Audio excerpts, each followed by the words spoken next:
think the biggest thing is whether or not you're able to process through it enough that you can be yourself again, because you've been very, very angry. And I understand it. And I apologize, and I understand that I've been in a bad place.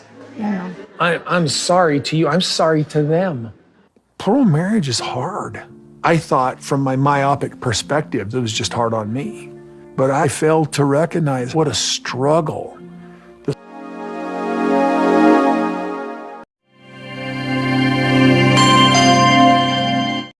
Hi friends, it's Hey Bina from the Star News.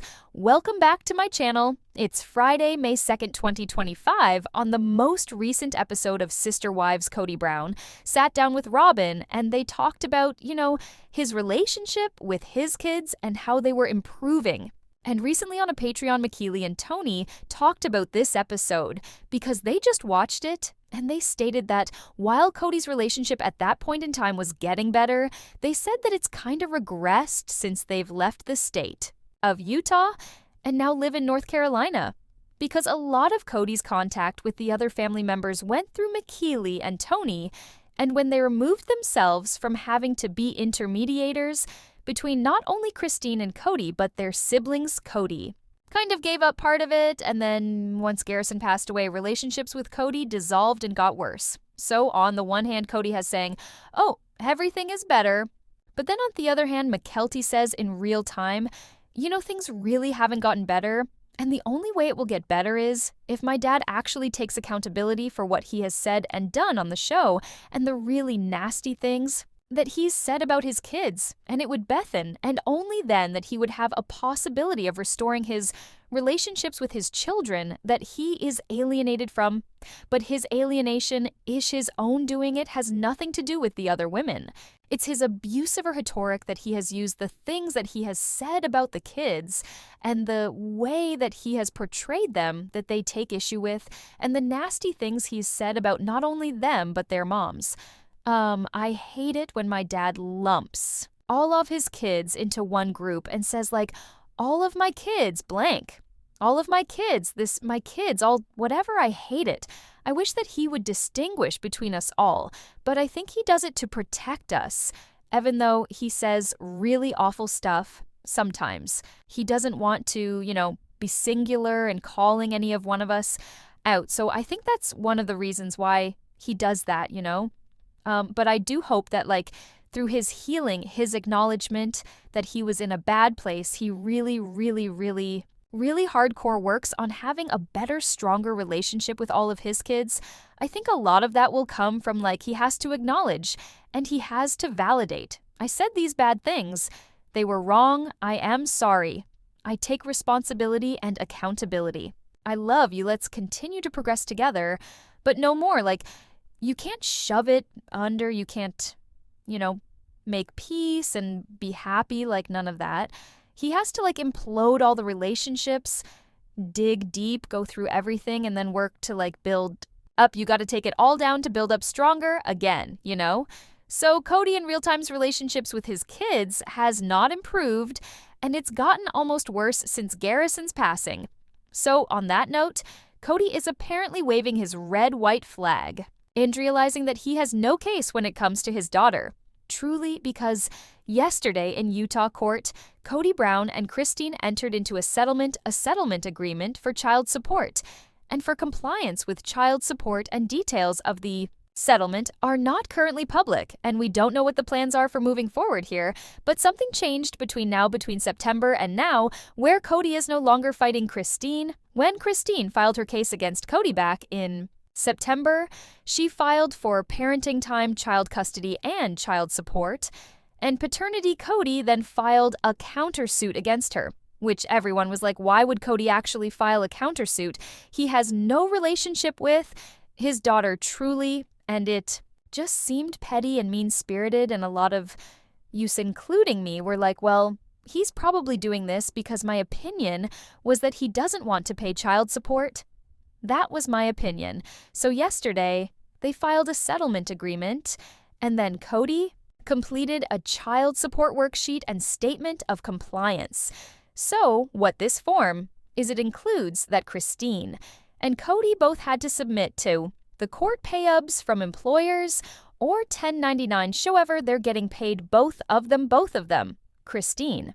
And Kody had to provide a copy of their tax returns, and that had to be submitted to the court, and then they also had to do a worksheet which is attached to it, which was used to determine what the child support amount was, and it would be based upon whether or not they're doing sole physical custody, joint physical custody, or split custody.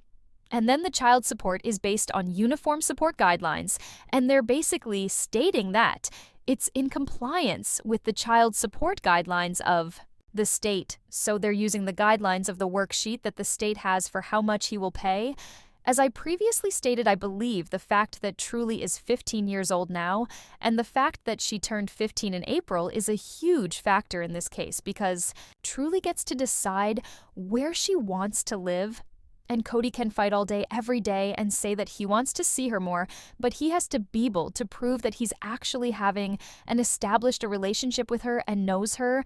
And literally in this most recent episode, he's talking about how he doesn't even have a relationship with his kids because he's not in the homes with them, because all of it's through his wives or his ex-wives. And when he's talking about going to Utah, the reason why he's going there obviously is, one, it's to see McKeely, but it was to see his daughter, Truly, right? So if he's trying to say, I don't have a relationship with them because of Christine, it was almost like he was trying to set up that he has been alienated, and he was going to try to use that in a child custody case, like Christine alienated me from these kids, and that's why I don't have relationships.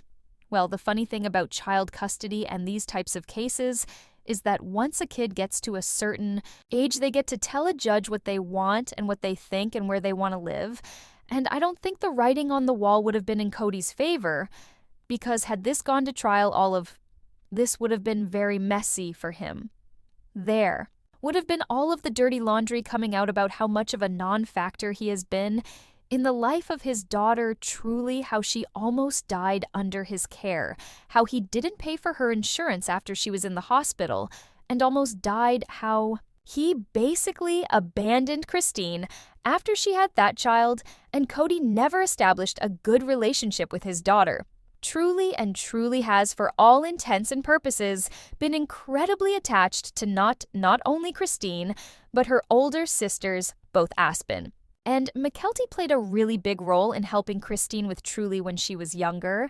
And then once Aspen and McKeely moved away, the older two girls that were above Truly, Gwendolyn and Isabel, played another big role in helping Christine with Truly. And so Truly has always had a very close relationship to her sisters, so it would be ridiculous to assume that a judge in this case, if she wants to live with mom, she has a good relationship with mom, she has a good relationship.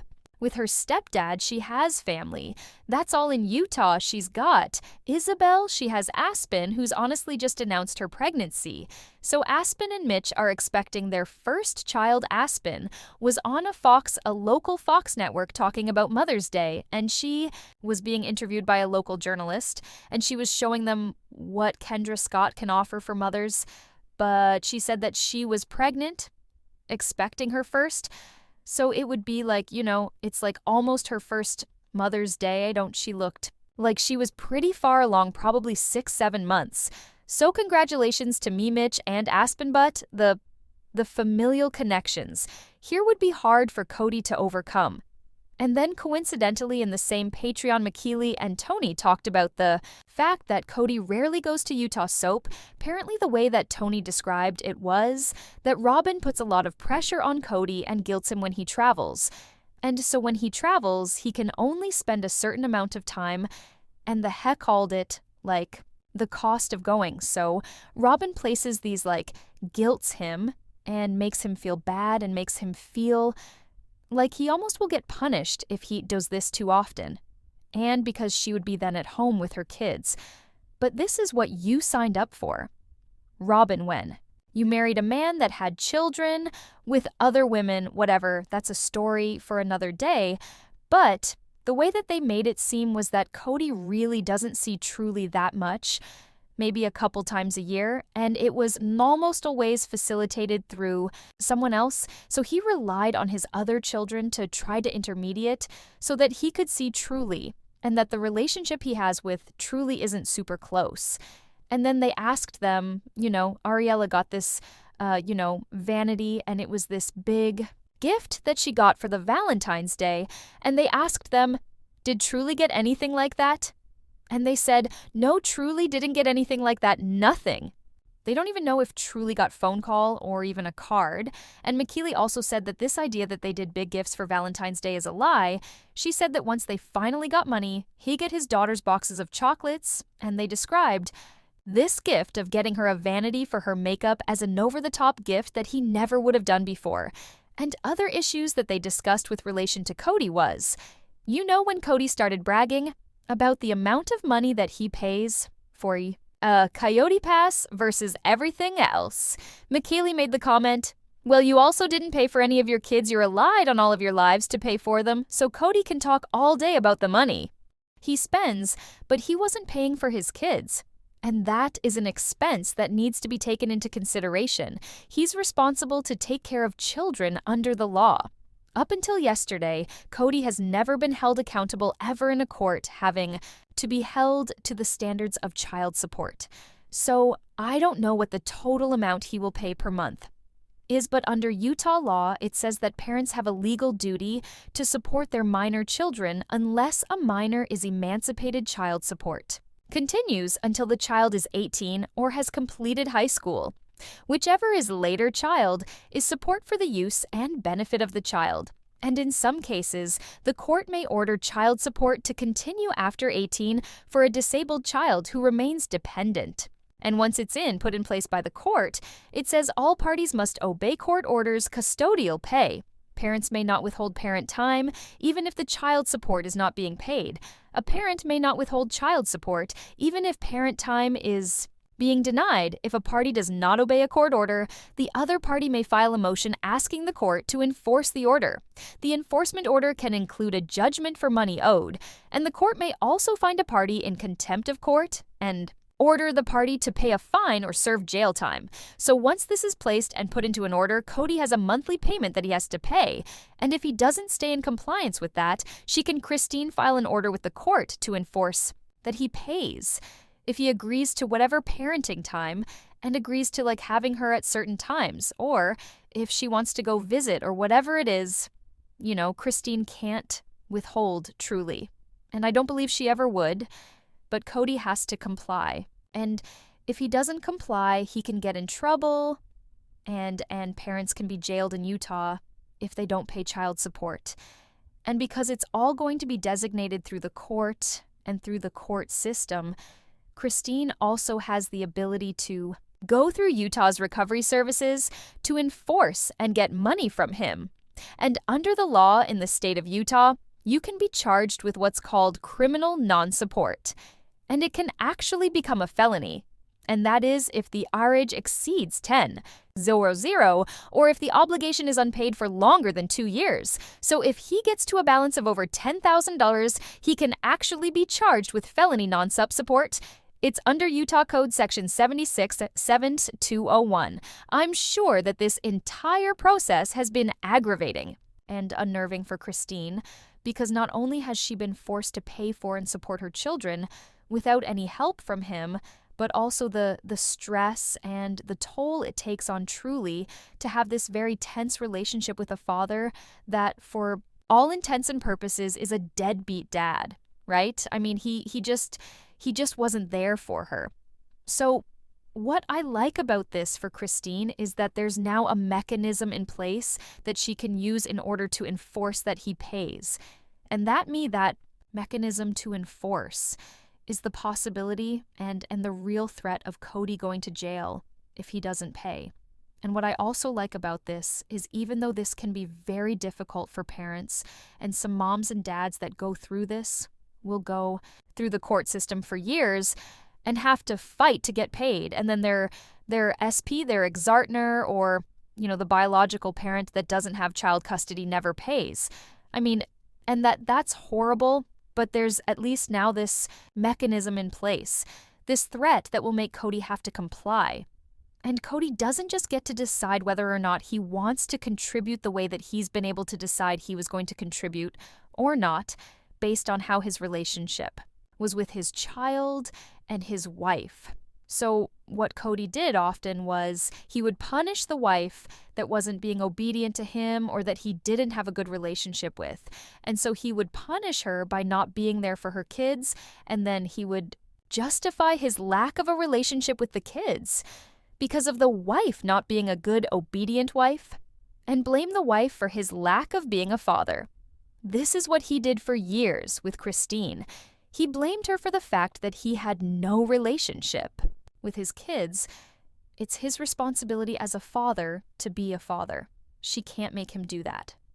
And I think Christine's been very pragmatic and logical when she talks about this on the show, and what I see from her is she doesn't ever get in the middle of the relationships.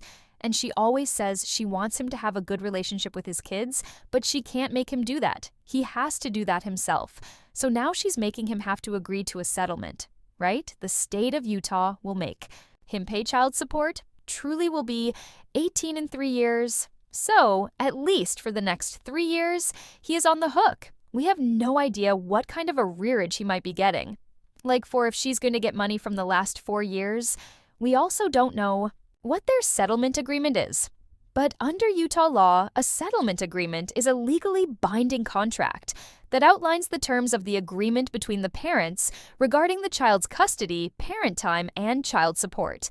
It's a written agreement that resolves the specific issues in dispute before they go to trial.